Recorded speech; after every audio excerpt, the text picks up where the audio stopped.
Livro do Êxodo, capítulo 6.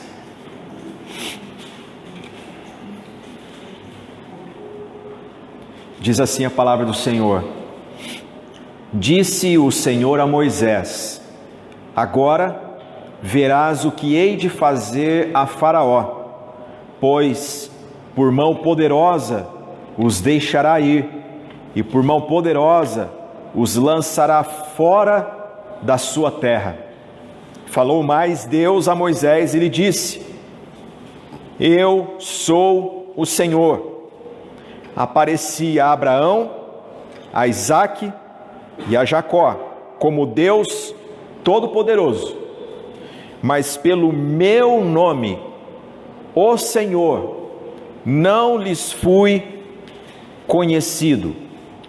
Novamente, apareci a Abraão, a Isaque e a Jacó como Deus Todo-Poderoso, mas pelo meu nome, o Senhor, não lhes fui conhecido. Oremos. Senhor, graças te damos por estar neste recinto sagrado. Pedimos a Deus, humildemente, como rebanho do Senhor, que o Senhor nos conduza aos verdes pastos da tua palavra. Fale o Senhor a nós.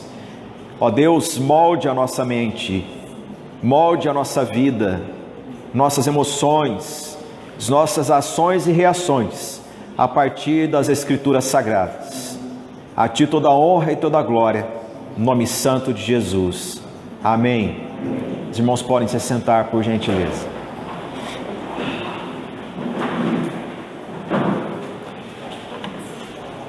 Deixando a Bíblia marcada em Êxodo capítulo 6, eu gostaria de hoje fazer uma pequena viagem no tempo, na história e na palavra de Deus, para nós entendermos o que Deus está dizendo ao seu servo Moisés nesse período do livro do Êxodo, quando o Senhor o elege, o traz para perto de si, fala à sua mente, ao seu coração, para que ele seja o libertador do seu povo.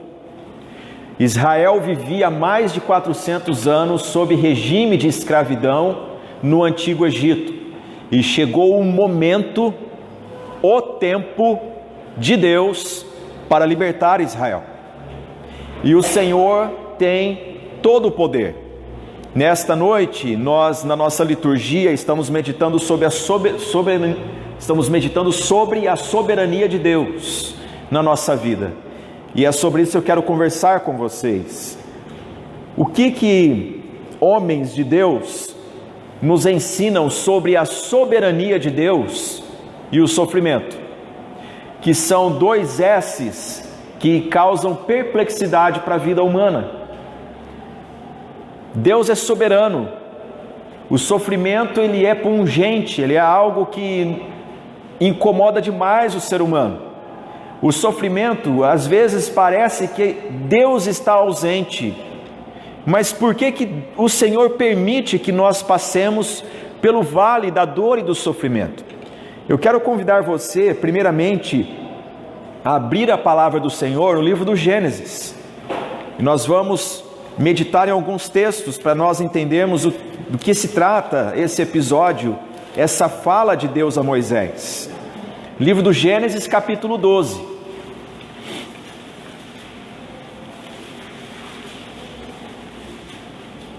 Nós temos no livro do Gênesis, a partir do capítulo 12, a história patriarcal.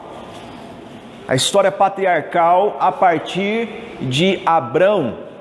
E no livro do Gênesis, capítulo 12, verso 1, nós temos uma iniciativa do autor sagrado em começar a traçar a biografia desse grande herói da fé, e ela começa nesses termos: Ora, disse o Senhor a Abrão: sai da tua terra, da tua parentela e da casa de teu pai, e vai para a terra que te mostrarei.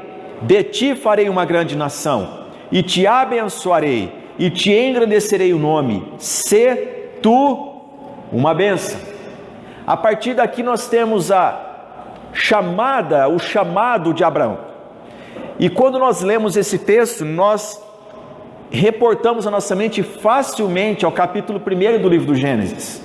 Porque o livro do Gênesis, o sujeito, a pessoa principal, não é um herói da fé, não é um patriarca em especial, mas sim a pessoa divina. Deus é a pessoa principal do livro do Gênesis. E como ele age? Ele age por meio da sua palavra. Como nós cantamos aqui, nosso Deus é soberano. E pelo poder da sua palavra, ele trouxe à existência coisas que outrora não existiam. E à medida que o Senhor Deus dizia, haja, havia.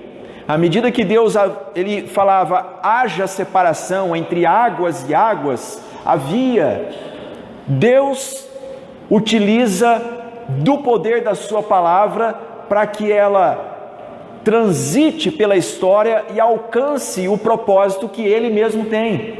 E aqui o Senhor Deus, Ele não traz uma revelação no sentido místico ou fantasioso para um homem como Abrão.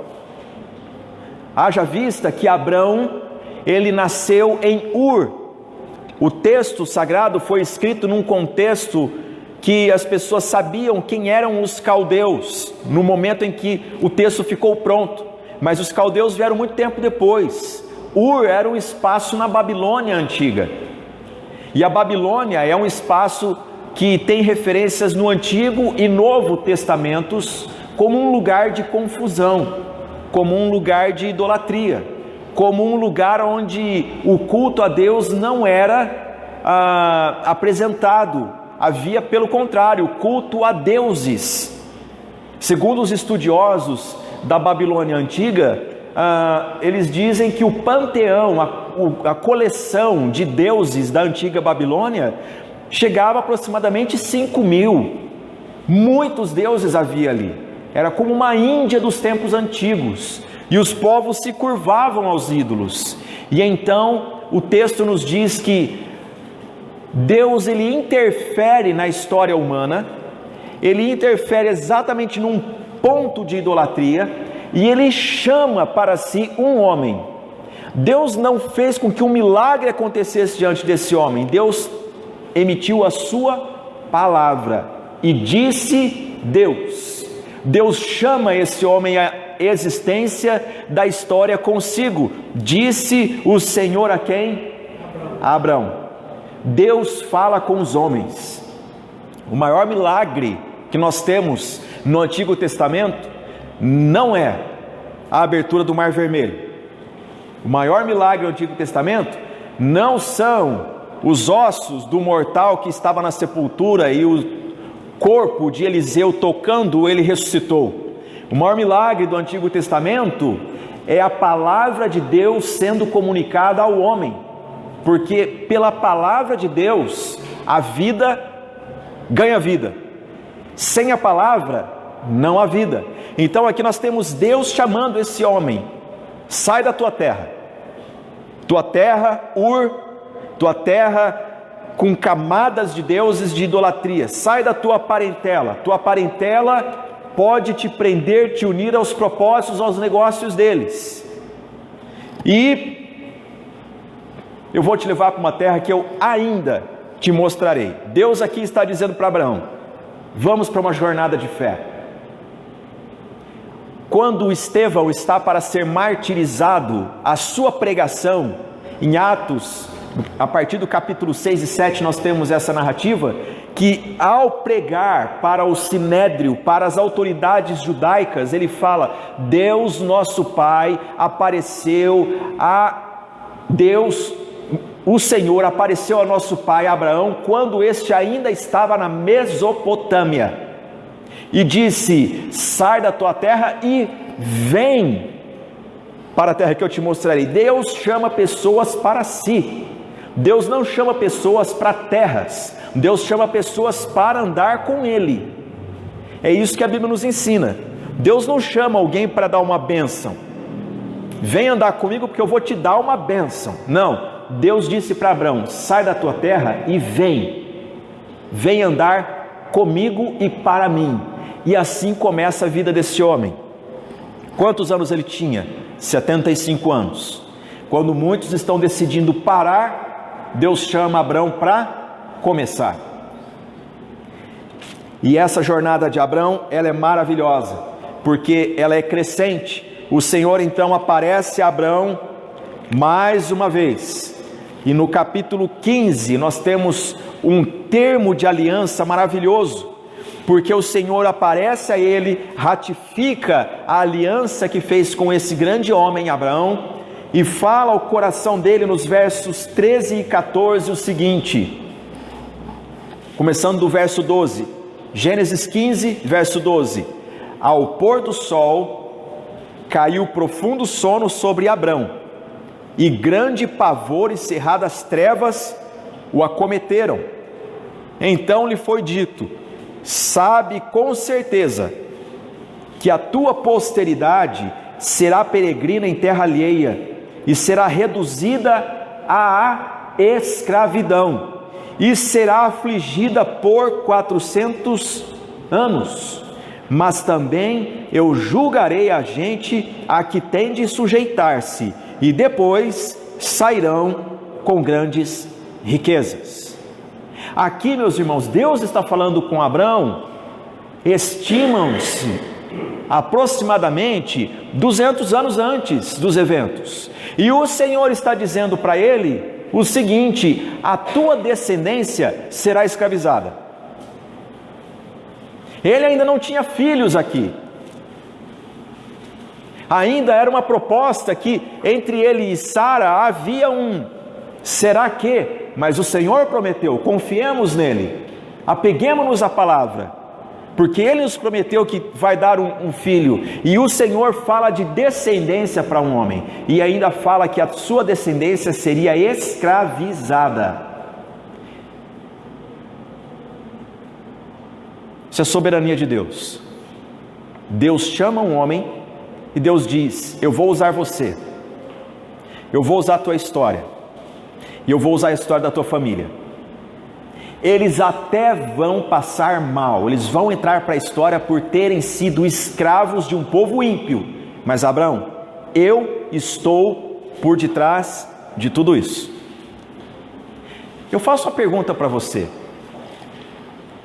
como seria a nossa vida se nós lembrássemos dessas palavras de Deus para Abrão diante dos nossos sofrimentos? E se a partir de agora nós pensarmos o seguinte: o que eu passo porque o Senhor é soberano sobre a minha vida e Ele permite que essas coisas também aconteçam. Não é jargão de crente isso, é verdade bíblica. Deus tem um propósito. Isso, por mais que de imediato tenhamos dificuldade com um bálsamo que essas palavras possam destilar, mas é verdade. Todas as coisas cooperam conjuntamente para o bem daqueles que amam a Deus. Eu pergunto: você ama a Deus? Você o ama de todo o coração? Porque esse é o grande mandamento: amarás o Senhor teu Deus de todo o teu coração, entendimento, alma e força. É o grande mandamento. Você o ama de todo o coração? Então as intempéries que vêm nos surpreender na vida, elas estão submetidas a esta verdade: todas as coisas cooperam para o bem, coisas boas, coisas ruins. Deus chamou Abraão e prometeu para ele uma vasta descendência.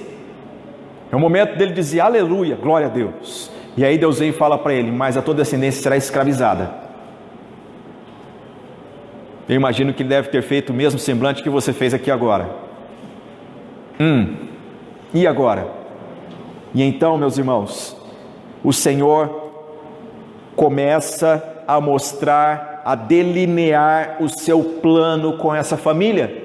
Porque o livro do Gênesis, uma das divisões distintas que nós temos dele, é que dentre os patriarcas, no livro do Gênesis, ele é dividido de 1 a 11 como história primeva, a história das origens, do universo criado, da civilização humana. Do 12 em diante é do povo escolhido de Deus, mas a partir do 37 vai entrar um processo de contar a história de um homem chamado José, que a sua história ocupa a maior parte do livro do Gênesis.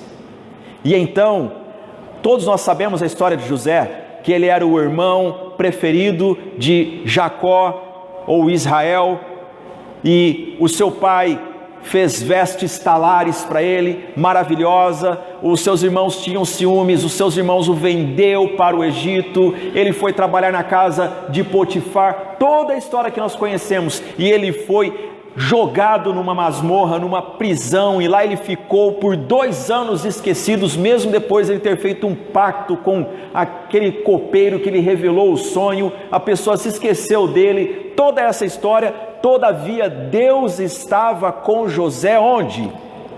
Na prisão. O Senhor era com ele, era com ele. E aí eu chamo sua atenção para o capítulo de número 41 do livro do Gênesis.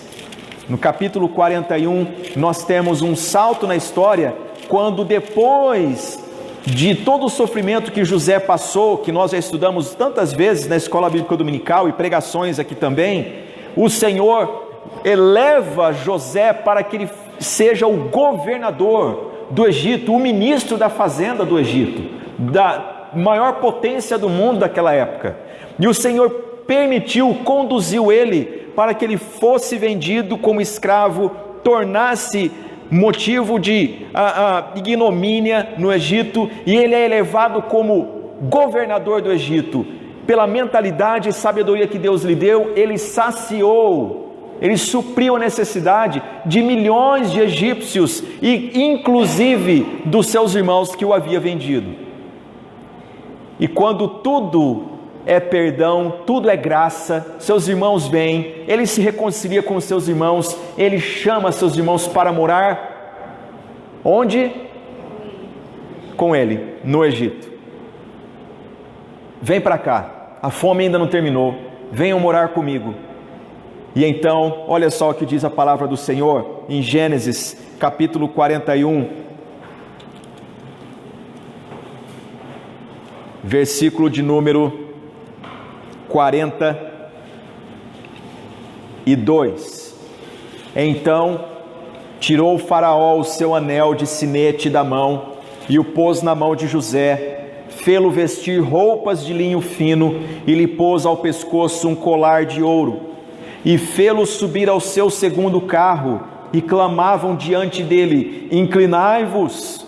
Desse modo o constituiu sobre toda a terra do Egito. Agora eu chamo sua atenção para o que acontece posteriormente a isso.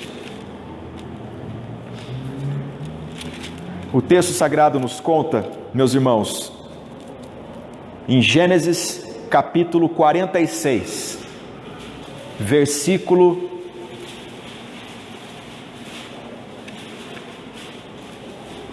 de número 2.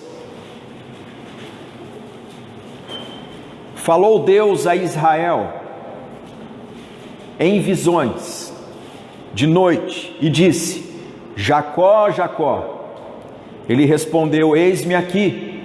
Então disse: eu sou Deus, o Deus de teu pai. Não temas descer para o Egito, porque lá eu farei de ti uma grande nação. Eu descerei, o que está escrito? Contigo para o Egito, e te farei tornar a subir certamente. A mão de José fechará os teus olhos.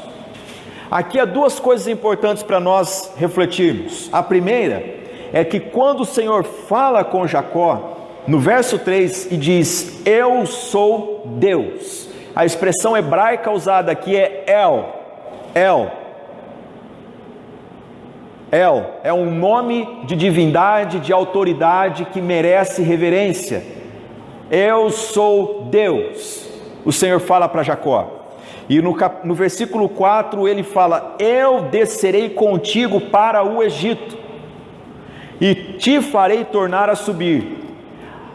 O ponto cego que nós temos no livro do Gênesis, e que não tem nenhum problema nós refletirmos a esse respeito, é que eu gosto muito de história, e eu gosto de história da minha família. Eu fico pensando se Jacó não perguntava para o seu pai Isaac a história da sua família, se ele também não perguntou a história do seu avô Abraão, e se José também, com todo o sofrimento que ele teve, ele também não lembrava da história do seu pai Jacó, do seu avô Isaac e do seu bisavô Abraão. E enquanto eles meditam nas promessas de Deus, e principalmente no que Deus disse: a tua descendência será escravizada, será que eles estavam agindo de forma assim, surpresos com o que Deus estava delineando na história deles? Porque estava acontecendo diante dos olhos deles. O Senhor Deus disse que eles seriam escravizados em outra nação, e eles estão agora se mudando para outra nação, mas com uma promessa. E essa promessa só acontece, meus irmãos, por causa de uma aliança. Sabe qual a verdade que a Bíblia nos ensina? Deus faz aliança com Ele mesmo. Os contratos que nós fazemos para comprar terreno, comprar carro, que seja, é um nome de um homem com o nome de outro homem, não é assim? Por mais que haja um CNPJ. Agora, os contratos de Deus na Bíblia, Deus fez com o nome dele, porque o homem pode quebrar a aliança, o homem pode quebrar o contrato. Agora, Deus é fiel com a aliança que ele coloca o nome dele está na aliança, ele vai fazer isto cumprir. E Deus, ele fala os seus segredos para com todo aquele que tem com ele aliança. A promessa de Deus vem para Jacó, porque Jacó tem uma aliança com Deus. Eu vou descer com você para o Egito, porque eu tenho uma aliança com você, Jacó. Sabe o que é aterrador nas nossas experiências e no nosso tempo, no dia chamado hoje, nesse ano que nós estamos, nessa geração? É que as pessoas, elas querem promessas sem ter aliança. Elas querem ter promessa de Deus de que vai ficar tudo bem sem ter aliança com Deus. E quando eu digo aliança, não é a aliança do movimento evangélico ou do movimento carismático que tem no Brasil de 7 semanas, 21 dias, 6 dias de jejum e oração para 6 meses de vitória. Isso é bobeira, gente. Desculpe a franqueza. A aliança com Deus é feita com o próprio Deus. Os termos da aliança, quem estabelece é Deus, e quem é fiel para cumprir a aliança é o Senhor Deus. Somente assim a pessoa, ela tem paz para viver, porque se ela tem aliança com Deus, ela tem a promessa de Deus, e Deus não falha nas suas promessas. Agora deixa marcadinho aí onde você está comigo na Bíblia, e vamos ler um texto que está no livro dos Salmos, capítulo 25.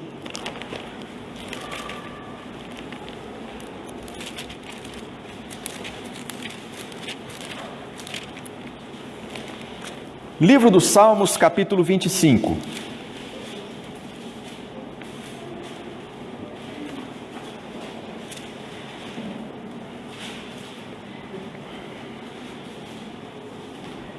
Livro dos Salmos, capítulo 25, a palavra do Senhor nos diz a partir do versículo 12: ao homem que teme ao Senhor, Ele o instruirá no caminho que deve escolher.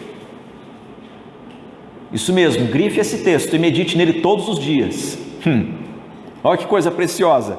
Ao homem que teme ao Senhor. Você precisa escolher? Está numa bifurcação, não sabe que decisão tomar? Então aqui está: ao homem que teme ao Senhor, Ele o instruirá no caminho que deve escolher. Agora olha só: na prosperidade repousará sua alma,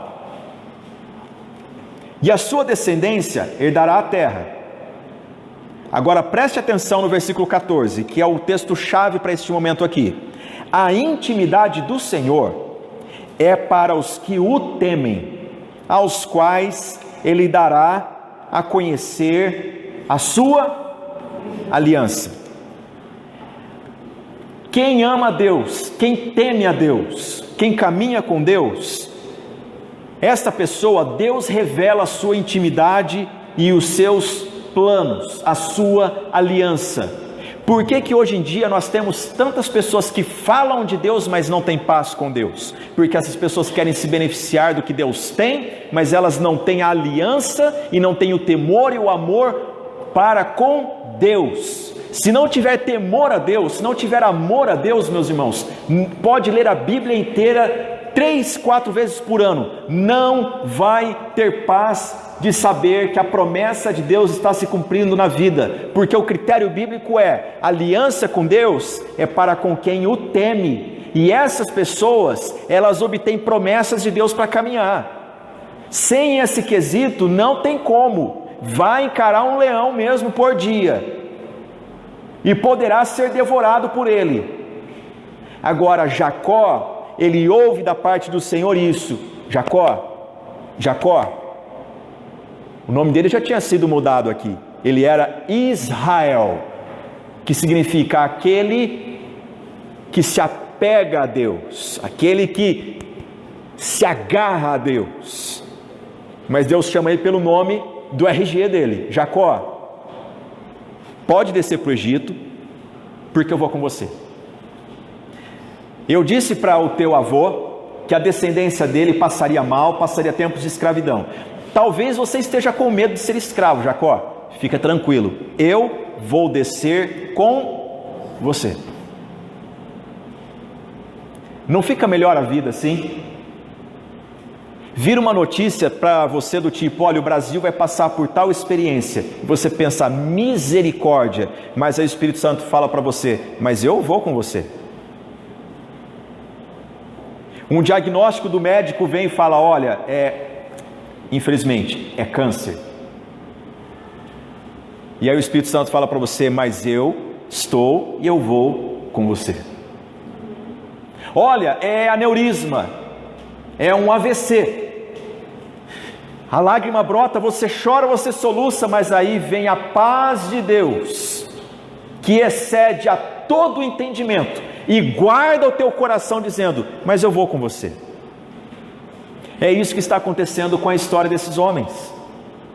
E então, meus irmãos, Jacó, ele sem detença, ele desce para o Egito. E folheando agora, livro do Êxodo, capítulo 2, o texto nos diz que aquele faraó da época de José, ele veio a falecer, e então o Egito foi invadido por uma outra horda de governantes, e levantou-se um faraó que não conhecia Deus, e que não conhecia José, e que passou a oprimir o povo, e o povo passou a sofrer nas mãos deste monarca, experimentando a escravidão. E no capítulo 2 do livro do Êxodo, versos 23 ao 25 diz: decorridos muitos dias, morreu o rei do Egito. Os filhos de Israel gemiam sob a servidão, e por causa dela clamaram, e o seu clamor subiu a Deus. Note bem como que Moisés escreveu esse texto. Ele diz o seguinte: os filhos de Israel gemiam sob a servidão, e por causa dela clamaram, vírgula. O texto não diz a quem clamaram. O texto diz que eles gemiam, que eles sofriam, e eles clamaram. Agora, quem ouviu o clamor deles? O Senhor Deus. Pergunto para você: quantas pessoas estão clamando no mundo hoje? Muitas pessoas, não é? Muitas pessoas. Quantas pessoas no seu hall de amigos e familiares estão clamando hoje? Aqui está o cumprimento e a importância de se ter aliança com Deus. porque o nosso clamor não é palavra jogada ao vento. O nosso grito de socorro não é para que alguém em algum momento se compadeça. Ele é certo que o Senhor nos ouve. O povo gemeu e o povo clamou, e quem ouviu? O Senhor Deus, o Deus da aliança. Verso 24 nos diz: ouvindo Deus o seu gemido, lembrou-se da sua aliança com Abraão, com Isaque e com Jacó, e viu Deus os filhos de Israel e atentou para a sua condição. Você quer que Deus atente para a sua condição? Você precisa estar em aliança com Deus por meio de Jesus Cristo, nosso Senhor e Salvador. Você tem medo das notícias que vêm e que vão? Você precisa entregar a sua vida ao Senhor Jesus, o autor desta aliança eterna, inquebrável, porque todo aquele que nele crê não será confundido, diz a palavra. Peraí, é verdade ou é mentira? Eu tenho um Senhor na minha vida e Salvador, e antes da notícia boa chegar, para suprimir a notícia má, eu já tive paz no meu coração, que excede a todo entendimento, porque Ele me guarda. É isso que a palavra nos ensina. E o que ocorre, meus irmãos, é que o que se segue na história do povo de Israel, tudo se dá por questão de ter uma aliança com Deus, Deus se revelar ao homem, mesmo em situações de sofrimento. Aí nós chegamos ao texto que eu desejava, que é Êxodo capítulo de número 5. O Senhor, ouvindo o clamor do povo de Israel, que gemia sob o açoite de Faraó e dos seus algozes, o Senhor atentou para o seu povo, e o Senhor levantou a Moisés, levantou Arão, seu irmão, para ir até a corte de Faraó com um recado, e Deus não sugeriu para Faraó. Nosso Deus é soberano, como nós cantamos aqui essa noite. Deus não conversou com ele nos termos de: eu preciso fazer uma reunião com você para a gente ver se é possível. Deus disse para Faraó o seguinte: faça. Sabe o que a Bíblia nos ensina? É que na soberania de Deus nós devemos descansar, porque seja quem for que estiver oprimindo a tua vida, Deus delibera a sua palavra: chega. E se endurecer o coração, Deus fala: ok, então eu vou te ensinar quem é Deus, eu vou provar em você que eu sou o Senhor.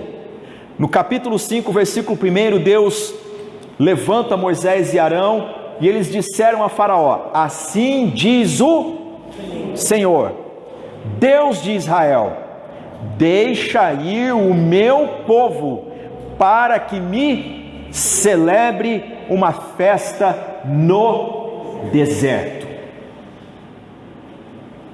Depois dessa declaração, todas as demais são: deixa o meu povo ir para me servir.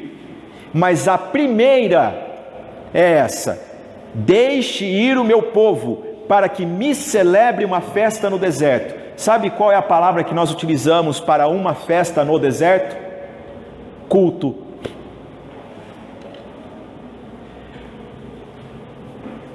Culto. A palavra culto significa celebração. Vou ao culto, ou seja, eu vou celebrar o meu Senhor e Salvador. E Deus está dizendo: deixa o meu povo ir, para que prestem culto para mim no deserto. Faraó não deixou, e a opinião de Faraó, ela está logo em seguida, porque o texto nos diz, no versículo de número 6, naquele mesmo dia, pois, deu ordem Faraó aos superintendentes do povo e aos seus capatazes, dizendo: daqui em diante não torneis a dar palha ao povo para fazer tijolos, como antes. Eles mesmos que vão e ajuntem para si a palha, e exigireis deles a mesma conta de tijolos que antes faziam, nada diminuireis dela. Estão ociosos e por isso clamam: vamos e sacrifiquemos ao nosso Deus. Agrave-se o serviço sobre esses homens, para que nele se apliquem e não deem ouvidos a palavras mentirosas. Há 3 coisas que Faraó diz aqui que eu quero chamar a sua atenção. Qual é o paralelo entre Israel escravizado, palavra de Deus de libertação, e Faraó? É que nos nossos dias não há um monarca nos oprimindo, mas nós temos um sistema chamado mundo que tenta nos manter sob escravidão e nos distrair da presença de Deus e nos desviar do culto a Deus. É verdade ou não é? Quantas coisas o mundo produz e sugere para que nós não estejamos num momento como esse aqui? Quantas pessoas não são levantadas, vou usar essa palavra aqui, mas muito cuidado com ela, para nos distrair num momento solene de abrir a Escritura e alimentar a nossa alma, de invocar o nome do Senhor como igreja, no ambiente coletivo, como povo santo de Deus. Quantas situações se levantam? É um faraó dos nossos dias. O mundo é um faraó nos nossos dias. E olha só 3 coisas que Faraó diz aqui, que o mundo também nos diz hoje em dia. A primeira delas é: não conheço a Deus, não sei quem é o Deus de Israel, não conheço ele, eu sou Deus. Faraó dizia. Ele era adorado no Egito. Note bem, não conheço a Deus, é o que ele diz no versículo de número 2, Êxodo capítulo 5, versículo 2.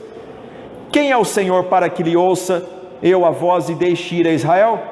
Não conheço o Senhor, nem tampouco deixarei ir a Israel. Não conheço a Deus. O mundo diz isso para nós. Deus? Que Deus? Não conheço. Se eu não conheço, não tem como deixar você ir para alguém que eu não conheço.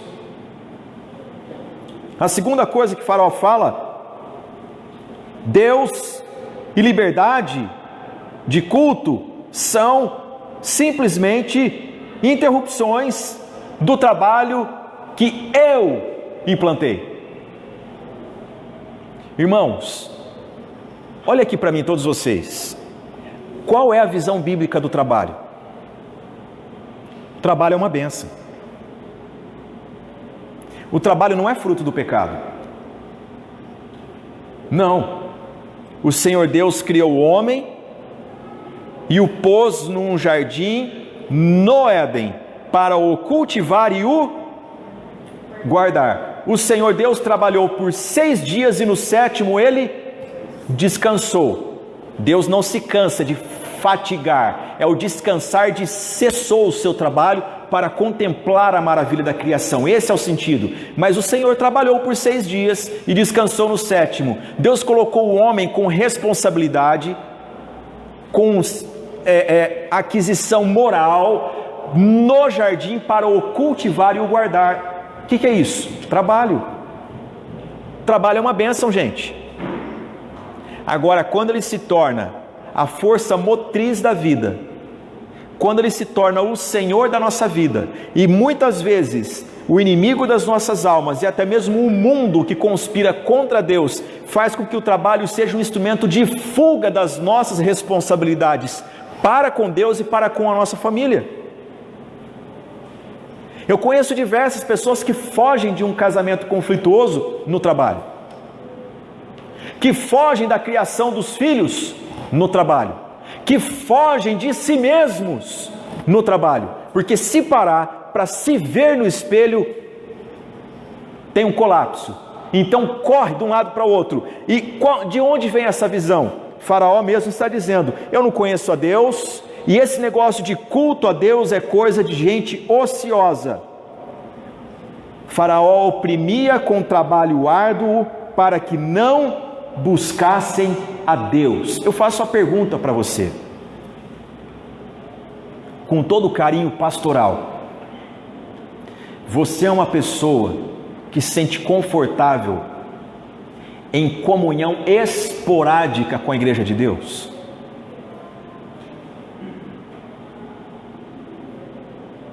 Do tipo, lá de vez em quando? Pense nisso. Você é uma pessoa que se vê tão ocupado com as coisas que não são o culto a Deus, e elas suprimem o seu momento de celebração ao Senhor Deus da vida, e o aprendizado da Escritura Sagrada, e a comunhão com os nossos irmãos. Eu acho que eu já disse isso aqui algumas vezes, mas eu vou repetir, meus irmãos. Há 3 coisas, 3 pilares que sem eles a casa cai: a oração, a meditação na palavra e a comunhão. Meditação na palavra é eu examinar as Escrituras, porque eu aprendo dos feitos de Deus na história. É palavra de Deus. Comunhão santa, eu aprendo de Deus na vida do meu irmão, do meu próximo. Como é gostoso você conviver com gente de Deus. Você está passando por um perrengue, um momento difícil, uma pessoa fala assim: eu passei. É assim que a gente caminha nesse momento. Gente, como é precioso isso. E o que é a oração? Oração é aquele momento íntimo com o Pai, que você aprende de Deus em você mesmo. A oração faz isso. Agora, se você deixar um desses elementos, seja um só, a casa cai. O movimento que se tem no Brasil hoje, conhecido como os desigrejados ou os mochileiros da fé, isso aí está produzindo pessoas adoecidas, socialmente e espiritualmente. Pessoas que dizem: não preciso estar lá, eu posso ler e fazer a minha oração em comunhão, oração e Bíblia. Isso são pilares imprescindíveis da nossa vida com Deus. E aqui nós estamos meditando num período em que o Faraó, ele diz: vamos oprimir essas pessoas para que eles desistam da ideia de culto a Deus. Qual é a contemporaneidade deste ensinamento? Hoje em dia nós vivemos uma geração que se agasta, se afadiga no trabalho, e como se a vida dela e de todo mundo dependesse somente daquilo ali. Gente, acordem, olhem para a palavra. Deus é quem te sustenta. Deus é quem supre cada uma das vossas necessidades em Cristo Jesus. Não se mate, porque Faraó está com o seu açoite. Confie no Senhor. Trabalho é uma bênção, mas nós devemos entender que há um chamado de Deus. Eu quero estar com vocês em culto, em festa, em celebração. Eu estou libertando vocês, eu estou chamando vocês para um momento de gozo, de alegria indizível na minha presença. Não troque isso. E então, o que nós experimentamos disso aqui é a resposta soberana de Deus no meio do sofrimento. Alguém pode dizer: mas o povo estava escravizado porque Deus levou eles para ser escravizados. Desde lá de Abraão, Deus disse isso, não foi? Foi isso que Deus disse para Abraão? É verdade, Deus prometeu a Abraão: tua descendência vai descer para o Egito. Mas qual o propósito disso? Primeiro, Deus só trabalha com pessoas quebrantadas. Segundo, Deus quebranta uns e os exalta para quebrar a cara daqueles que não se dobram a Ele. Deus quebrantou a Israel, mas quebrou a cara de Faraó. Arrogante, intempestivo, intransigente, mas o Senhor tomou o seu povo que estava ali quebrantado e o libertou, e quanto a Faraó, o suprimiu. Agora veja que declaração maravilhosa. No capítulo 6 de Êxodo, chegamos ao texto que nós lemos essa noite. Êxodo capítulo 6, a partir do verso 1. Disse o Senhor a Moisés: agora, olha o tempo, agora verás o que hei de fazer a Faraó, o que vou fazer a quem é ante Deus, a quem é anticulto a mim, a quem tenta impedir a comunhão comigo, Moisés, você verá o que eu faço, porque eu sou o Senhor. Pois por mão poderosa os deixará ir, e por mão poderosa os lançará fora da sua terra.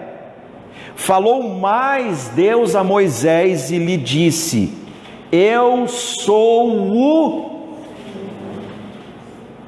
O que te lembra isso? Deus disse o que para Jacó? Eu sou o Senhor, não foi? Só que lá para Jacó a palavra utilizada foi El. Agora aqui o Senhor diz para Moisés o seguinte: eu sou Yahvé, eu sou o impronunciável, o que não precisa de nome. O tetragrama Yahvé são as iniciais de eu sou o que sou, não há outro além de mim. Nomes são vocês que dão entre vocês, porque vocês são todos iguais. Agora quem se compara a mim? Nenhum. Eu sou o que sou. Moisés, olha que coisa maravilhosa, falou mais Deus a Moisés, ele disse: eu sou o que sou.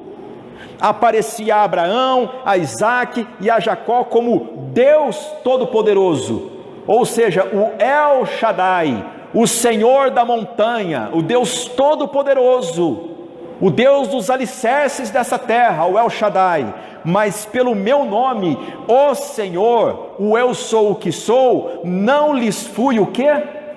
Conhecido. Qual é a mensagem que Deus está nos entregando? Meus irmãos, Deus nos leva para momentos tão agudos como esse que o povo foi, para revelar a si mesmo para nós. Nem mesmo Abraão, nem Isaque e nem Jacó souberam qual era esse nome que o Senhor tinha para revelar, mas somente quando Deus se revelou ao seu povo, que havia passado por um ciclo de sofrimento, o Senhor fala: agora vocês estão prontos para entender quem sou eu. Em nome de Jesus, olha aqui para mim, você está sofrendo?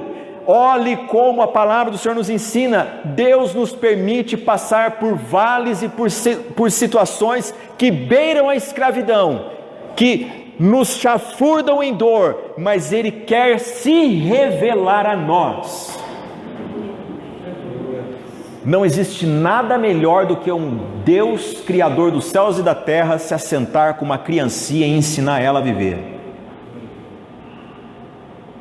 E é isso que Deus deseja fazer comigo, com você. Deus deseja se revelar a nós. Senhor Deus, por que essa doença chegou? Senhor Deus, por que essa situação, justamente agora, que não poderia acontecer, está acontecendo? Leia a Escritura e veja que ela nos ensina. Deus é soberano. Você o ama, todas as coisas cooperam para o bem daqueles que amam a Deus. Sendo Ele soberano, você sendo alguém que o ama, o Senhor está simplesmente conduzindo a tua história para glorificar o nome dEle, através da sua vida. Eu ouvi um testemunho do nosso querido pastor missionário Ronaldo Lidório, que eu me edifiquei demais com essa história e gostaria de compartilhar com vocês. Reverendo Ronaldo Lidório, ele viaja o mundo inteiro e é um dos missionários de trabalho mais atuante que nós temos. Uma missionária chamada Ellen Roosevelt, inglesa, formou-se em medicina, pós-graduou-se, seu currículo era de Cambridge, uma das melhores faculdades do mundo, e ela então sentiu-se chamada para o ministério, levou uma cela e começaram a...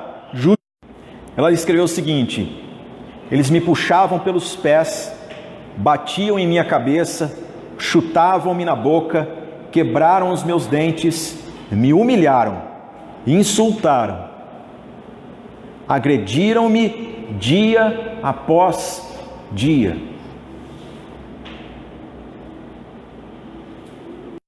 O horror ultrapassou todos os limites e fui violentamente abusada sexualmente. Eu senti que Deus havia me abandonado.